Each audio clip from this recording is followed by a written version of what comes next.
Kama nyote ni werevu sana, kwa nini mimi ndiye tajiri? Haya ni maneno ambayo mara nyingi yamehusishwa na mmoja wa wawekezaji maarufu zaidi duniani anayeitwa Warren Buffett. Na leo nakuletea amri 7 za mafanikio kutoka kwa Warren Buffett kama ujumbe muhimu sana kwa vijana wa kizazi cha leo, yani Gen Z. Lakini hebu fikiria jambo hili moja, rafiki yangu, kuhusu huyu anayejulikana kama Warren Buffett. Mtu huyu hakujenga utajiri wake kwa kuanza na mabilioni ya dola au kwa kuanza na pesa nyingi sana katika akaunti yake. Hapana, bali alianza akiwa mtoto. Unashangaa? Ndiyo, alianza akiwa bado mtoto. Na moja kati ya hadithi zilizovutia zaidi watu wengi kuhusu maisha ya Warren Buffett ni pale ambapo alikuwa na umri wa miaka 6. Akiwa mtoto, Warren alinunua pakiti ya Coca-Cola kutoka kwenye duka la babu yake. Alinunua ikiwa na chupa 6 kwa senti 25 pekee. Kisha akauza kila chupa kwa senti 5. Mapato yake aliyoyapata yalikuwa ni jumla ya senti 30. Faida yake ikawa ni senti 5. Kwa mtu mzima, senti 5 inaweza kuonekana kwamba ni kitu kidogo sana na ni faida ndogo sana. Lakini kwa mtoto mdogo aliyejulikana kama Warren Buffett akiwa na umri wa miaka 6, hilo lilikuwa ni somo kubwa zaidi katika maisha yake ya safari ya mafanikio. Warren Buffett alikuwa ameanza kuelewa jambo moja muhimu sana ambalo baadaye lingekuwa msingi wa maisha yake katika safari yake ya mafanikio. Na hapo ndipo alipojifunza kwamba pesa inaweza kutengenezwa kwa kutumia akili, nidhamu na uvumilivu pekee. Na leo badala ya kuzungumza kuhusu mabilioni ya Warren Buffett au pesa ambazo Warren Buffett anazimiliki, nataka tuangalie kanuni 7 za mafanikio ambazo zinaweza kujifunza kutoka katika falsafa yake ya maisha, fedha pamoja na mafanikio. Karibu sana kwenye safari ya mafanikio, mahali ambapo tunabadili fikra ili kubadili maisha ya kila kijana mmoja mmoja. Kumbuka kusubscribe ili uwe miongoni mwa familia yetu ya safari hii ya mafanikio. Langu jina naitwa Alphonse Ndabita na hii hapa ni Alphonse Motivation TV. Karibu sana.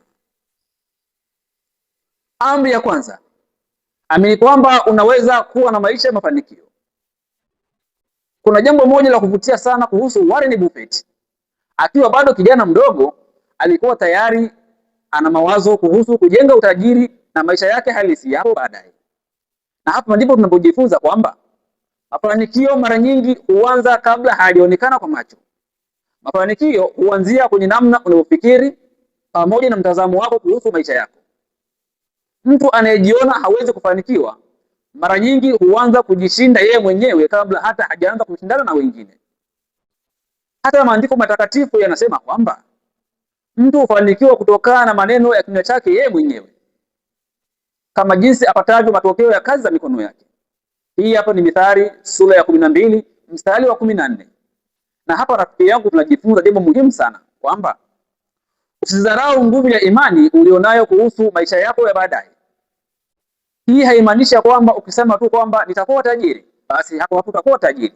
Hapana. Bali hapo tunajifunza ya kwamba imani inapaswa kuambatana na maarifa, kazi, nidhamu, subira pamoja na maamuzi sahihi.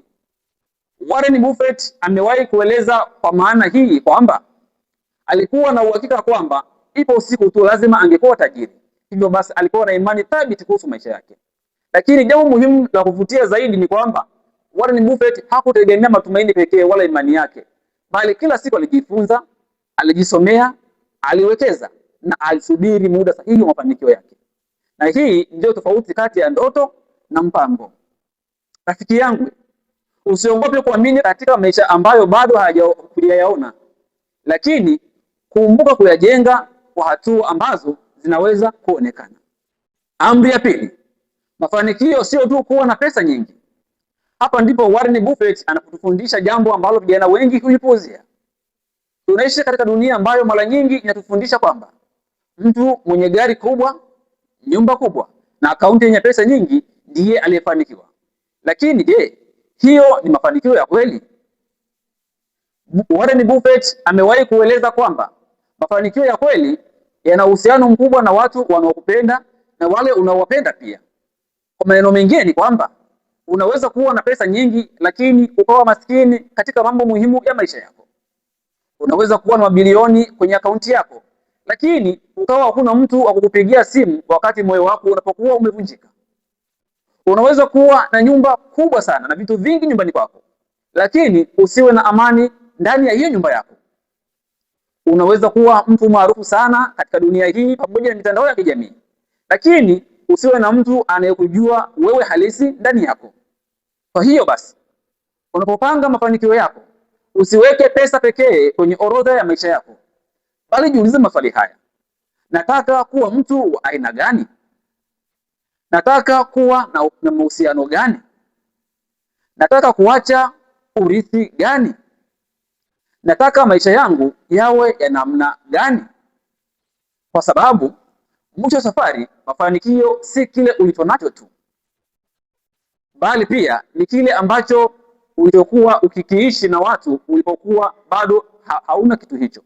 Amri ya 3: usitumie zaidi ya unachokipata. Hii ni moja ya kanuni rahisi zaidi kusema, lakini kiukweli huwa ni ngumu sana kutumika na watu wengi sana kwenye haya maisha. Kutumia chini ya kile ambacho unakipata siku zote, hili ni tatizo kubwa sana. Watu wengi wanapokuwa wamepata ongezeko la pesa au kipato, huwa hawafikirii tu kwamba niwekeze kiasi gani, bali siku zote watu wengi huwa wanafikiria kwamba sasa ninunue nini.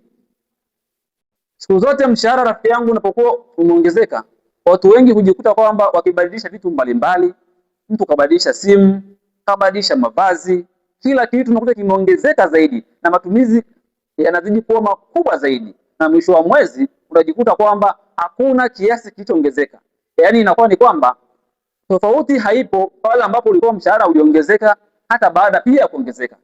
Na hapo ndipo tunapaswa kujifunza tofauti kati ya kuonekana tajiri na kuwa na uwezo wa kifedha. Warren Buffett amekuwa maarufu kwa maisha yake ya kiasi licha utajiri wake mkubwa.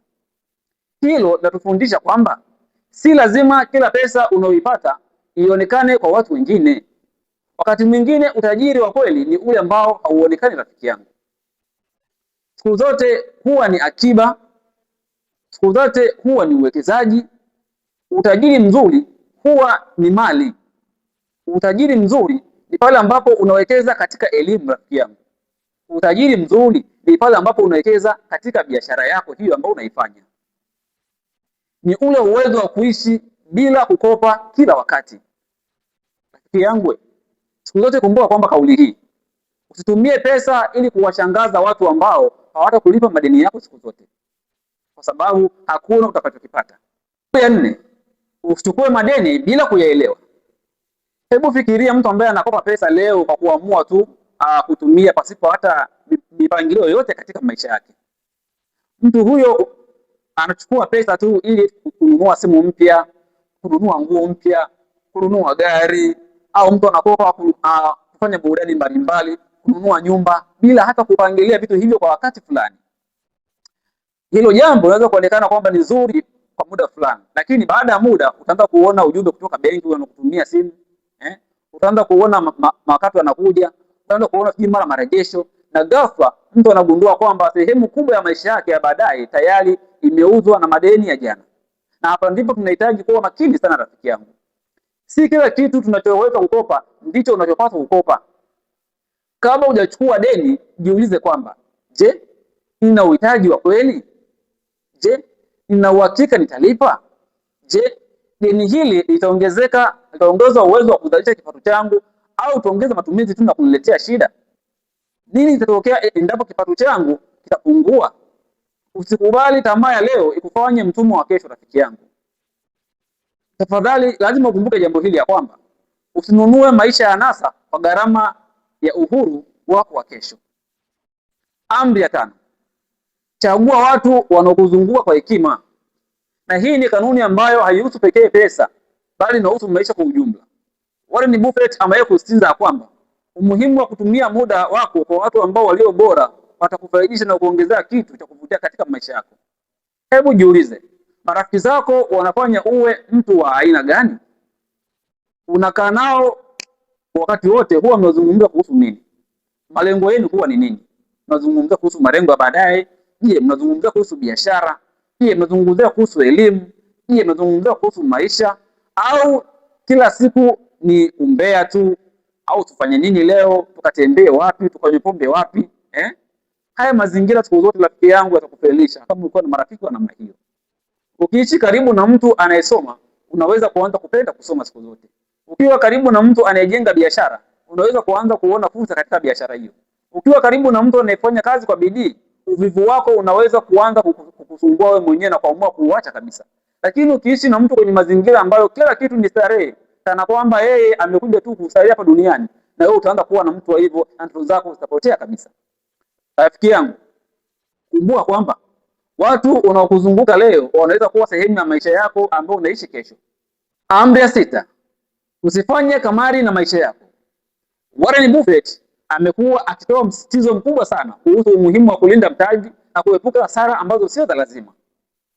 Kanuni inayohusishwa sana naye ni kanuni ambayo inaitwa rule number 1, ambayo inasema kwamba never lose money. Rule number 2 inasema never forget rule number 1. Lakini hapa tunahitaji kuelewa maana yake vizuri. Si kwamba mtu hawezi kufanya uwekezaji ambao unapata hasara. Hapana. Warren Buffett hakumaanisha hivyo. Ila alimaanisha kwamba siku zote uwekezaji huwa una hatari, ndio. Maana yake ni kwamba usiingie kwenye maamuzi ya kifedha kwa tamaa, ujinga au msisimko au msisitizo au tamaa za muda mfupi. Watu wengi wanataka kuwa matajiri wa haraka. Na huo ndio mtego mkubwa sana ambao unawanasa vijana wa leo, sana sana Gen Z. Mtu anaona mwingine amepata pesa haraka, na yeye pia anataka wakati huo huo kufanya hivyo hivyo, pasipo kujua kwamba kesho yake itakuwaje. Anataka pesa bila kujua kwamba anachoweza kukiwekeza ni kipi. Unakopa bila kuwekeza siku zote. Unaingia kwenye kamari bila kufikiria bahati ambayo unafikiri kwamba ni bahati nasibu inaweza kukuletea shida siku moja. Lakini mafanikio siku zote ya muda mrefu yanahitaji kuwa na bidii zaidi na sio kuwa na bahati katika maisha. Yanahitaji maarifa, nidhamu pamoja na uvumilivu. Usikimbilie tu utajiri kwa kiasi cha kupata pesa kwa haraka, rafiki yangu. Bali utajiri unahitaji hekima na mambo ambayo siku zote yatakuwezesha kufika sehemu husika. Amri ya 7, utajiri wa kweli unaenda sambamba na ukarimu. Na hii ndio sehemu inatufanya tuweze kuangalia mafanikio kwa mtazamo mpana zaidi. Warren Buffett sio mwekezaji tu, bali anahusishwa pia na shughuli kubwa zaidi za kutoa misaada. Mnamo mwaka 2006 alitangaza kutoa sehemu kubwa sana ya utajiri wake kwa taasisi za hisani, ikiwemo Bill pamoja na Melinda Gates Foundation. Hapo tunajifunza kwamba mafanikio hayapaswi kuishia kwako tu pekee. Yaani siku zote mafanikio yasiwe kwako tu peke yako na kujifanyia utajiri wako wewe mwenyewe. Bali mafanikio siku zote yanahusisha kitu kifuatavyo. Kama umejifunza kitu, basi mfundishe na mtu mwingine. Na kama umefanikiwa, basi tafuta mtu mwingine pia uweze kumuinua ili na yeye afanikiwe, hata kama sio kama wewe ulifanikiwa. Na kama siku zote umejaliwa uwezo, basi msaidie mtu ambaye atakuwa na uhitaji juu ya jambo fulani katika huo uwezo ulionao. Kwa sababu kuna aina ya utajiri ambayo haiwezi kupimwa kwa salio la benki pekee wala kwa fedha ulizonazo, bali ni athari ambayo unaiacha katika maisha ya watu wengine. Siku zote mtu anaweza kufa akiwa na mabilioni ya pesa, akiwa na magari mengi, akiwa na nyumba nyingi, akiwa na kila kitu ambacho kitamfanya yeye aitwe tajiri. Lakini swali litabaki kuwa moja tu. Aliyatumiaje hayo aliyokuwa nayo? Na watu wengine wanaweza wasiwe na mabilioni, lakini wakafa wakiwa wameacha kizazi cha watu ambao waliwasaidia. Na huo ndio utajiri mkubwa zaidi kuliko utajiri mwingine wowote. Haijalishi kwamba una fedha gani au akaunti yako ina fedha kiasi gani. Rafiki yangu mpendwa, badala ya kutazama kanuni hizi 7, kuna jambo moja kubwa zaidi ambalo tunaweza kujifunza kutokana na Warren Buffett, tajiri huyu mkubwa duniani. Ni hili: mafanikio hayajengwi kwa uamuzi mmoja mkubwa, hapana, bali yanajengwa kwa maamuzi madogo madogo ambayo yanajirudia miaka mingi bila kukata tamaa. Mtoto aliyekuwa anauza chupa za Coca-Cola kwa faida ya senti chache sana hakujua kwamba maisha yake yangekuwa hadithi ambayo ingeweza kusomwa na watu wengi na kuwavutia watu wengi zaidi duniani. Lakini alijifunza mapema kwamba Pesa ina thamani sana, lakini pia muda una thamani zaidi. Maarifa yana thamani, na siku zote ukiwekeza katika hayo, siku zote utafanikiwa. Na mahusiano pia mazuri yana thamani pia, na uvumilivu pia una thamani, na haya yote kuyawekeza, utapata kitu katika maisha yako. Rafiki yangu, siku zote kumbuka kwamba usijaribu kuwa tajiri haraka, bali jenga tabia ambazo zinaweza kukufanya uwe na mafanikio kwa muda mrefu zaidi. Rafiki yangu, leo nataka nikupe changamoto hizi muhimu zaidi. Kwanza kabisa, chukua karatasi na kalamu, kisha andika maswali haya yafuatayo. Swali la kwanza, ninapata kiasi gani? Swali la pili, natumia kiasi gani? Swali la tatu, ninawekeza au kuweka akiba kiasi gani? Swali la nne, ninajifunza nini kinachoweza kuongeza thamani yangu kila siku? Swali la tano, ni watu gani wanaonizunguka na kunisukuma kufanya kitu fulani ambacho kitanifanya mimi nizidi kuwa bora zaidi? Halafu jiulize swali la mwisho kwamba kama nitaendelea kuishi hivyo kwa miaka 10 ijayo, nitakuwa mtu wa aina gani? Rafiki yangu, usiogope kujiuliza hilo swali. Badala yake, litumie kubadilisha maisha yako. Rafiki yangu, Warren Buffett hakujenga utajiri wake kwa kutafuta njia ya mkato, bali alijenga kwa kujifunza, kuwekeza, kusubiri, kutumia kwa nidhamu na kufanya maamuzi ambayo yalikuwa ni ya muda mrefu zaidi. Na huenda wewe hauna mabilioni ya pesa kwa sasa hivi. Huenda ukaanza na kiasi kidogo sana ambacho leo yamkini ukawa unakidharau. Lakini kumbuka kwamba kwa miaka 6 alianza tu mtu na senti 25, leo ni tajiri mkubwa sana. Jambo kubwa si kiasi ulichonacho leo, bali ni jambo kubwa ambalo unataka kulifanya katika siku za baadaye. Hivyo basi usubiri pesa ziwe nyingi, bali anza na kile ambacho unacho kwa siku ya leo, na mafanikio siku zote utaweza kuyaona kama ukiishi kwa nidhamu, upendo na kumwamini Mwenyezi Mungu. Langu jina naitwa Alphonce Ndabita, na hii hapa ni safari ya mafanikio. Badili fikra, badili maisha. Hebu niambie, ni kanuni ipi kati ya hizo 7 ambazo umezipenda zaidi? Hebu toa maoni yako chini na mimi nitaweza kukujibu. Tukutane katika safari zingine za mafanikio, na Mwenyezi Mungu akubariki sana. Chao.